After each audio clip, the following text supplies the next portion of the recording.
कहते हैं, एक सेकंड में देखो आवाज़ आ रही है। हाँ जी आ रही है।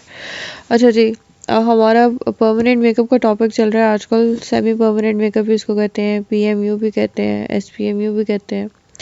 तो इसमें आज का जो हमारा टॉपिक है वो है स्कैल्प माइक्रो पिगमेंटेशन।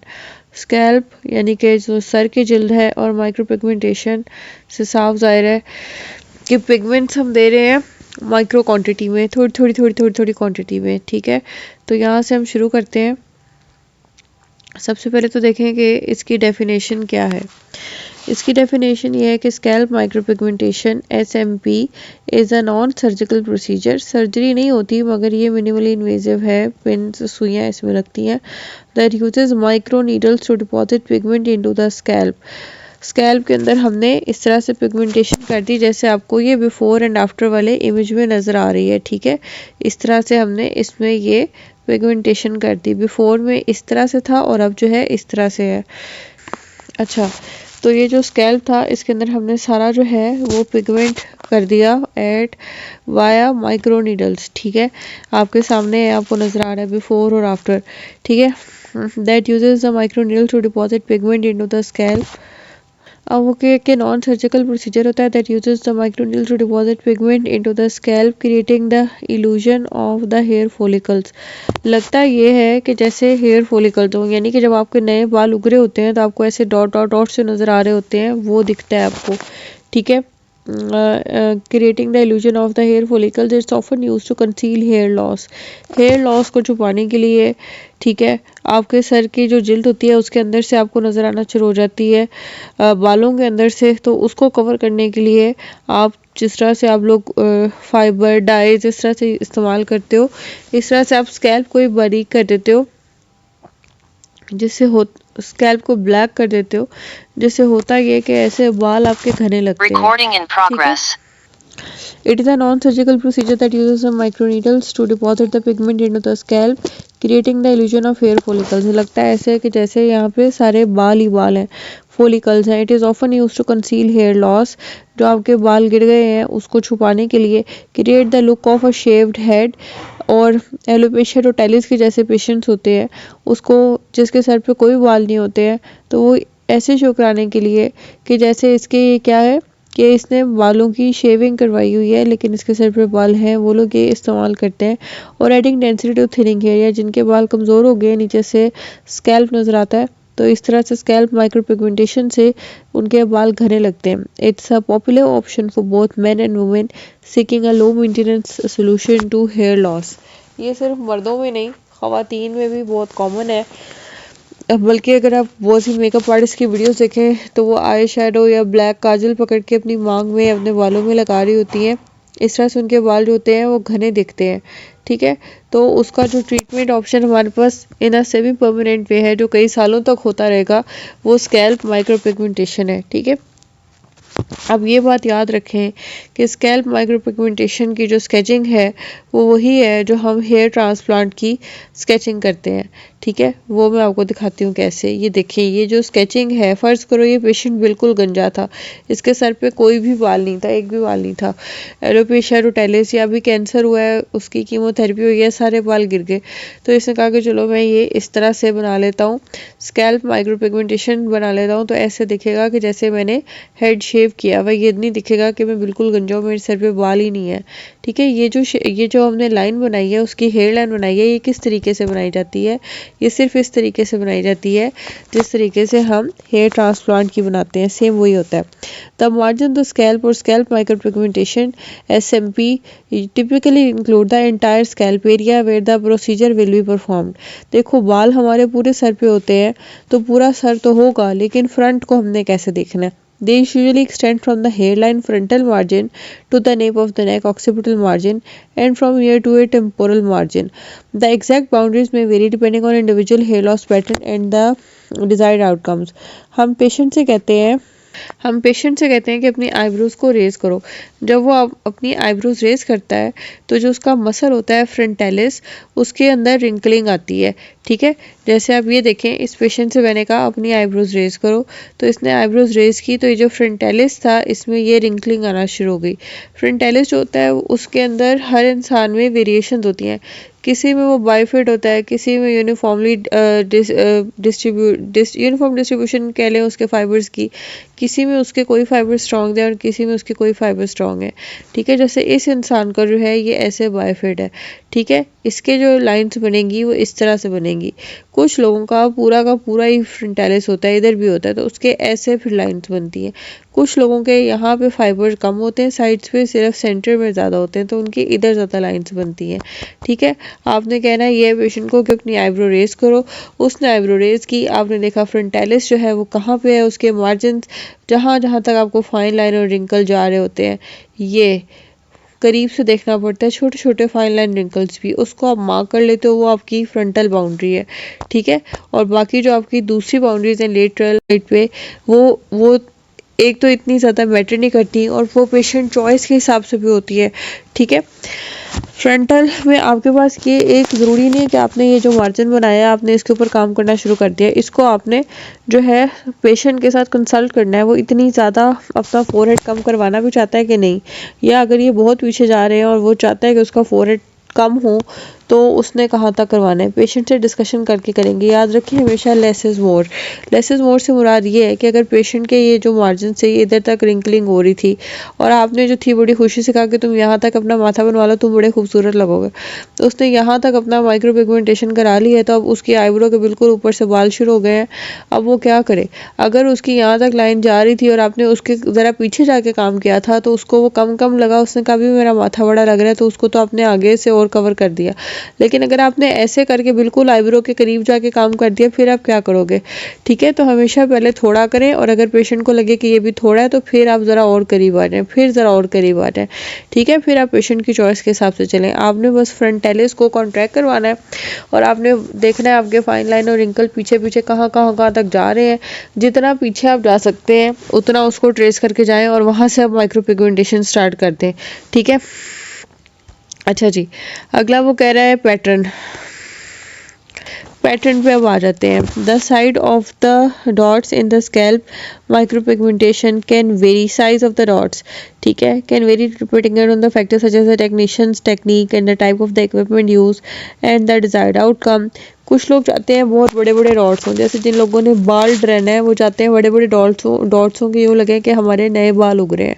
जो लोग के सिर पे बाल हैं लेकिन बारीक हैं, कम हैं और उनका स्कैल्प नीचे से वाइट कलर का नजर आता है, ऊपर काले बाल हैं जिसकी वजह से वो गंजे लगते हैं, वो चाहते हैं कि भरा भरा हो। याद रहे कि स्कैल्प माइक्रो पिगमेंटेशन भी हम सिर्फ और सिर्फ ब्लैक नहीं करते, हम जो है ब्राउन ब्लैक भी करते हैं, हम ब्राउन भी करते हैं। ये तो पेशेंट के जो सर पे बाल हैं उनके रंग पे डिपेंड करता है ना। ठीक है, अच्छा जी, can vary depending on the factors such as the technicians technique, the type of equipment used and the desired outcome. Generally, the dots are small and closely spaced together to mimic the appearance of hair follicles. ठीक है, normally जो होते हैं ये छोटे छोटे होते हैं, 0.1 से लेके 0.3 mm तक होते हैं। ठीक है, ऐसे ही लगे कि जैसे बाल हैं। कुछ लोगों को ऐसे चाहिए होते हैं कि फुल हेड पे कवर आ जाए। The technician will adjust the size and density of the dots based on the client's natural hair pattern and the desired level of the coverage. इसमें दो तरीके कार होते हैं, एक ये कि जो आपका डर्मा पेन होता है उससे भी की जाती है। डर्मा पेन जो होता है उसकी जो नीडल है उसका तो साइज फिक्स है, ठीक है, 0.1 mm।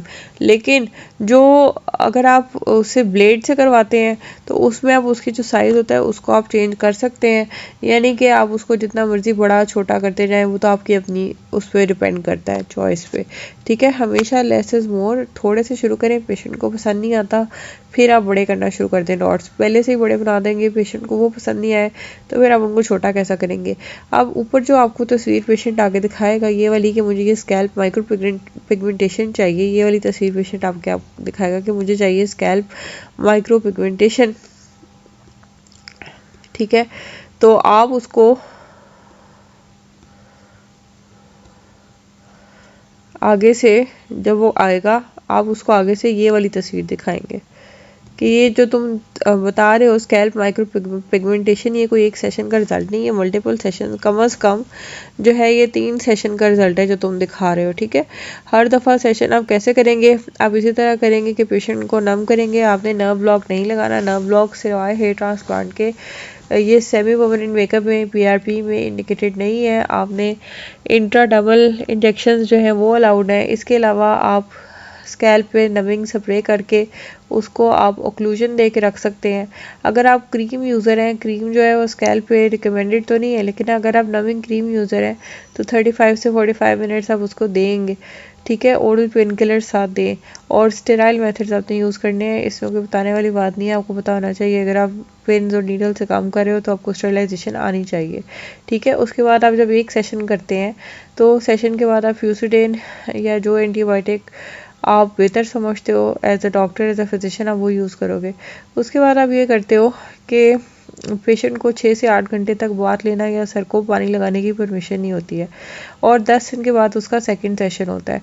जैसे किसी ने 1 जून को अगर फर्स्ट सेशन करवाया है तो 10 जून को वो सेकंड सेशन करवाएगा। ठीक है, और फिर थर्ड सेशन वो 20 जून को कराएगा। यानी कि दो सेशन के दरमियान में जो डिस्टेंस है वो कितना होता है, 1 वीक का। जब पेशेंट को आप एक दफ़ा प्रोसीजर करते हो इस तरह से पिगमेंट से आप उसके स्कैल्प के ऊपर बनाते हो डॉट्स, तो ये जो है क्रस्ट बन के उतरते हैं। फिर ऊपर से डेड स्किन जैसे कोई जख्म होता है ना, ऊपर से क्रस्ट बन के उतरती है, उस तरह से उतरते हैं। तो आपने उसको बता देना है कि जो तुम्हें अभी बहुत सारा ये लग रहा है ना कि तुम्हारा सर कलर से भर गया, ये हो गया, इसमें से सिर्फ 20% रिटेन होगा, 80% जो है वो क्रस्ट बन के उतर जाएगा। और 10 दिन बाद जब तुम दोबारा आओगे तब जो तुम्हारा रिजल्ट होगा पहले सेशन का वो फाइनल रिजल्ट होगा और फिर हम दूसरा सेशन परफॉर्म करेंगे और फिर उसके 10 दिन बाद तीसरा सेशन। ठीक है, हर सेशन पिछले के इफेक्ट को इन्हेंस करता है। अच्छा जी, अगला जो हमारा टॉपिक है वो है एंजल लिप्स। आजकल ये आप इंटरनेट पे देख रहे होंगे, खासतौर पे जो कोरियन स्किन केयर को लोग फॉलो करते हैं वो ये चीज़ बहुत देख रहे होंगे कि कोरियन लोगों के होंठ दरमियान से रेड हो रहे होते हैं और साइडों से वाइट होते हैं। आखिर ये क्या चीज़ है? और हमारे पाकिस्तानी फेसेस जो हैं उनके ऊपर ये लिप्स बहुत ज़्यादा सूट करते हैं, इसीलिए जो फिलर्स हैं वो भी एंजल लिप्स वाले किए जा रहे हैं अब। और जो माइक्रो पिगमेंटेशन या सेमी परमानेंट मेकअप लिप्स का है वो भी एंजल लिप्स के पैटर्न पे किया जा रहा है। तो ये क्या होता है? The angel lips typically involve enhancing the lips in a way that creates a soft and subtle effect. ठीक है, अब आपने लिप्स को सॉफ्ट और सटल करना है। आपने लिप्स को शार्प और मैरून और बिग नहीं कर देना। जैसे ये लिप्स जो आपको दिख रहे हैं इनका एक्चुअल जो साइज़ है वो इतना बड़ा है। ठीक है, और ये हमने इसको किया soft and subtle. Actual size वैसे मैं थोड़ा ज़्यादा ही बना बैठी हूँ, इतना नहीं है, इसको कम करते हैं। ये अगर इसका एक्चुअल साइज़ है, ये देखें। अब मैं इसको पूरा अंदर कलर भी फिल कर दूँ, ये ठीक है। चलो मैं कहती हूँ थोड़ा सा बड़ा हो गया, लेकिन आप देखो कि जो लिप्स हैं वो इंतहाई बड़े लगते हैं। अगर इसके कंपैरिजन में आपकी आई स्मॉल है तो ये और ज़्यादा बड़े लगते हैं और आपकी आंखें और ज़्यादा छोटी लगती हैं। ठीक है, अगर आईज स्मॉल भी हैं और आप एंजल लिप्स बनवा लेते हो तो आपकी आंखें इतनी छोटी नहीं लगती और आपके लिप्स इतने बड़े नहीं लगते और आपका फेस बैलेंस लगता है और आपकी एज कम लगती है और आप यंग दिखते हो। Angel lips typically involve enhancing the lips in a way that creates a soft and subtle effect। आपका चेहरा जो है वो खूबसूरत भी लगता है लेकिन शार्प, एजेड, मैच्योर नहीं लगता। दिस में include lip border adding grit। this may include techniques such as softly defining the lip border। पहले ज़माने में, आज से 10-5 साल पहले, शार्प सी जो थी ना वो लगाई जाती थी लिप पेंसिल, जिससे पूरा जो था ना लिप का बॉर्डर डिफाइन किया जाता था ऐसे करके, और उसके अंदर लिपस्टिक लगाई जाती थी। उससे क्या होता था, उससे आपकी एज बहुत ज़्यादा लगती थी और बहुत ज़्यादा मेच्योरिटी फेस पे आती थी। ठीक है, इसमें हमने क्या करना है, हमने इसको सॉफ्ट कर दिया। आपके लिप के बॉर्डर को सॉफ्ट कैसे कर दिया वो अभी हम आगे पढ़ते हैं। हमने सॉफ्ट किया और फिर हमने ग्रेडियंट क्या होता है कि ग्रेजुअली जो है वो कलर चेंज हुआ। ये देखें, ये आपकी जो स्किन का कलर था वाइटिश, उसके बाद ये थोड़ा सा बेबी पिंक और अंदर से रेड हो गया। ठीक है, ग्रेडियंट हो रहा है 3 कलर्स का। ये नहीं कि जो है बस वो यहाँ पे आपका मुंह था और यहाँ पे फिर आपके लिप्स थे और एकदम से कलर जो था वो चेंज हुआ, नहीं, ऐसे नहीं है। ठीक है, यहाँ पे हम ग्रेडियंट यूज़ करते हैं।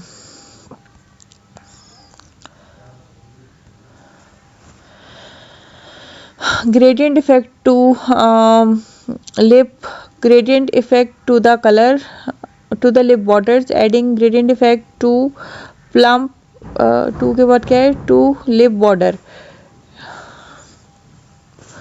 And focusing on creating a plump and hydrated look. इससे एक फ़ायदा हमें ये भी है कि हमारे लिप्स वैसे तो प्लम्प लगेंगे, डिहाइड्रेटेड और इस तरह से ड्राई नहीं लगते, इस तरह से फ्रेश प्लम्प हाइड्रेटेड लगते हैं, ठीक है। और अगर इसमें मज़ीद फिलर भी किया हो तो वो और भी अच्छे लगते हैं।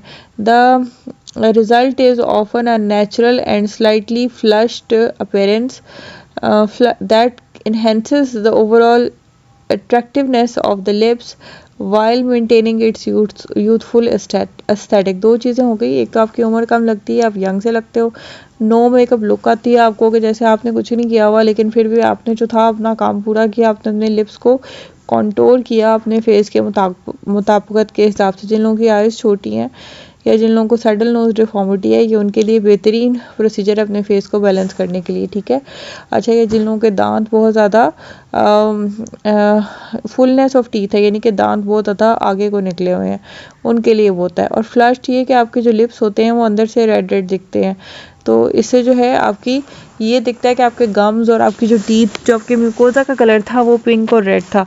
अब मैं आपको यहाँ एक बात बता दी चलूँ कि आपने ओरिजिनल गुच्ची के डाइज ही यूज़ करने हैं अपने लिप्स पे, अपनी आईज़ पे, अपनी आईब्रोज पे, और यहाँ पर आप पिंक, ऑरेंज, रेड जो उसके कलर्स होते हैं वो आप यूज़ करेंगे, ठीक है, जो आपके पेशेंट की स्किन टोन के साथ और उसकी चॉइस के साथ। ये कोई बीमारी तो है नहीं या कोई मैथमेटिक्स तो है नहीं कि जिसमें कैलकुलेशन करके एक रिज़ल्ट आया है, ठीक है। तो जो पेशेंट की चॉइस है उन्हीं डायनामिक्स को लेके आपने आगे चलना है, ठीक है। वो तो अंदर पिंक, रेड जो भी वो कलर करवाना चाहे, लेकिन मसला ये है कि जो ये बाहर ग्रेडियंट बन रहा है, जो रेड से फिर पिंक हुआ, पिंक से वाइट हुआ, वो हमने कैसे बनाना है। उसके लिए देखें, ये पिगमेंट जो है ये बहुत अच्छा है, वाइट कलर में, बिल्कुल प्योर वाइट। ये ombre pattern lip linear pigmentation is done with pure white pigment after neutralization of the border. Neutralization of the border कैसे होती है, जो डार्क लिप्स होते हैं जब हम उसकी पेशेंट आता है माइक्रो पिगमेंटेशन के लिए, सेमी परमानेंट मेकअप के लिए, ठीक है, तो आपने सबसे पहले येलो या ऑरेंज कलर का पिगमेंट लेके उसके पूरे लिप्स के ऊपर जो है आपने उसकी कर देनी है टिंटिंग। किस चीज़ से, डर्मा पेन से कर दें, ठीक है। डर्मा पेन से आपने उसके पूरे लिप्स के ऊपर ऑरेंज या येलो कलर की, प्योर ऑरेंज या प्योर येलो कलर की आपने जो है टिंटिंग कर देनी है। इसको हम कहते हैं न्यूट्रलाइजेशन। ये जो उसका ब्लैक कलर होता है उसको न्यूट्रलाइज करती है और थोड़ी वो डेड स्किन भी ऊपर से उतारती है। इसके 10 दिन बाद जब पेशेंट आएगा तब उसकी जो चॉइस का कलर है वो होगा। अब 10 दिन बाद जो पेशेंट आया तो आपने उसके बॉर्डर्स के ऊपर, लिप बॉर्डर के ऊपर आपने उसका जो कलर किया वो आपने किया पिंक, वाइट, और अंदर आपने उसका पिंक, रेड जो भी करना था कर लिया। यानी कि हम इस लाइन को अगर दोबारा पढ़ें तो ombre pattern lip liner pigmentation is done with pure white pigment after neutralization of the border. पहले पेशेंट की आपने बॉर्डर की, लिप्स की, अगर पूरे लिप्स डार्क हैं सबकी न्यूट्रलाइजेशन की, किस कलर से, pure orange, pure yellow colour से, ठीक है। और उसके 10 दिन बाद जब पेशेंट आया तो आपने उसके जो बॉर्डर था उस सारे के ऊपर आपने प्योर वाइट कलर दे दिया, ठीक है। Number of sessions can be repeated depending on the requirement of the patient. अब इसमें ये होता है कि एक सेशन में इतना रिजल्ट नहीं आता जितना ये पेशेंट का नज़र आ रहा है, ये मल्टीपल सेशंस का रिजल्ट होता है। अब पेशेंट जितना अपना जो बॉर्डर है उसको ओम्ब्रे पैटर्न में कंटोर कराना चाहता है उतना वो करवाता रहेगा। 10 दिन से पहले सेशन रिपीट नहीं कर सकते और 10 दिन बाद एक सेशन का रिजल्ट आता है। 10 दिन बाद हम देखेंगे उसका क्या रिजल्ट है, अगर वो सेटिस्फाइड है तो ठीक है, वरना हम और ज़्यादा कर लेंगे, ठीक है। अच्छा, आईलैश एक्सटेंशंस भी आज हम शुरू कर सकते हैं। लिप्स आज हमारे और स्कैल्प माइक्रो पिगमेंटेशन जो थी वो हमारे हो गई यहाँ पे कंक्लूड। अब हम आपका शुरू करते हैं आईलैश एक्सटेंशंस, या इसको कल भी शुरू कर सकते हैं। चलिए इसको कल शुरू कर लेंगे क्योंकि काफ़ी लंबा टॉपिक है, ठीक है, फिर आप लोग कंफ्यूज हो जाएंगे। यहाँ पे मैं आज क्लास ख़त्म करती हूँ, कल हम आईलैश एक्सटेंशन जो है वो शुरू करते हैं। ओके जी, जो क्वेश्चन है वो आप ग्रुप में पूछ लेंगे।